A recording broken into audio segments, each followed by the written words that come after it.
Šiandien myliu save turi labai fainą pokytį.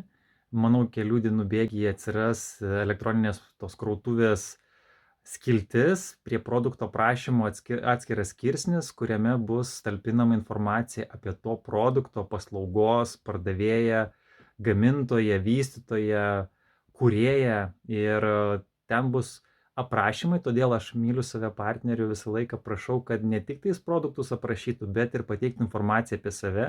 Taip, tikslas yra, kad padaryt interviu, kuriem ateis laikas, bet tuo pačiu į tuos pačius aprašymus būtų galima įdėt to žmogaus kodėl, kokia šiek tiek yra jo istorija, priešistorė ir apskritai kodėl yra šito elektroniniai parduotuviai, myliu save krautuviai, yra įdėtas produktas, paslauga ir kas yra jos kūrėjas. Tai jeigu pažįstat kūrėjų, autorių, kurie teikia paslaugas, mokymus, supažindinkit.